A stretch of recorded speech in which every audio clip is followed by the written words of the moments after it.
The administration of U.S. President Donald Trump has exempted the state of Florida from controversial plans for offshore drilling for oil and gas. The reversal comes after vocal opposition from the state's Republican Governor Rick Scott when the plans were announced last week. It is set to trigger further demands for exemptions from other states. The 5-year plan was to open 90% of the nation's offshore reserves to leasing from drilling companies. U.S. Interior Secretary Ryan Zinke said it would boost the economy and ensure U.S. energy dominance, but environmentalists decried it as a shameful giveaway to the oil industry. Why has Secretary Zinke made this U-turn? The governor, he said simply. In a statement posted on Twitter, he explained that he agreed with Governor Scott's position that Florida is unique and its coasts are heavily reliant on tourism as an economic driver. As a result, I am removing Florida from consideration for many new oil and gas platforms.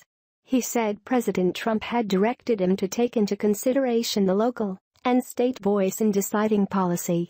Governor Scott cheered the decision, saying he would never stop fighting for Florida's environment and our pristine coastline. But Florida's Democratic Senator Bill Nelson smelled a rat. Governor Scott is reportedly planning to run for an open U.S. Senate seat. What does the decision mean? It means some of the Gulf of Mexico on Florida's western coast will be exempt from drilling, but not all of it. Florida state waters extend 3 nautical miles from the shore on the Atlantic and 9 nautical miles on the Gulf side, according to the National Oceanic and Atmospheric Administration, NOAA. What happens now? Such a quick reversal begs the question, will the Trump administration give equal consideration to all the other coastal governors from both parties who overwhelmingly reject this radical offshore drilling plan? Asked Diane Hoskins, director of the Asina campaign group, according to Reuters news agency.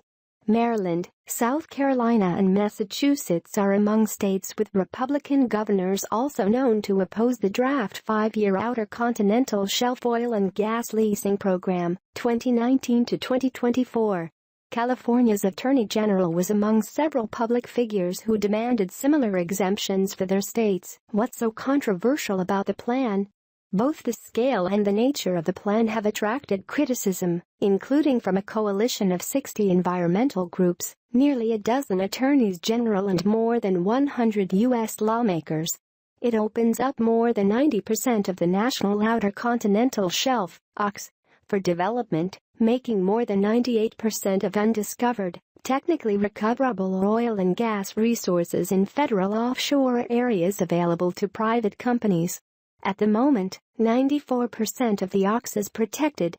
Industry regulation was tightened by Barack Obama in the aftermath of BP's Deepwater Horizon oil spill in the Gulf of Mexico in 2010, a disaster still fresh in many minds.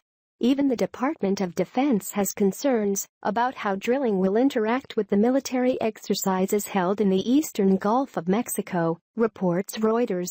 However, industry groups have welcomed the plan.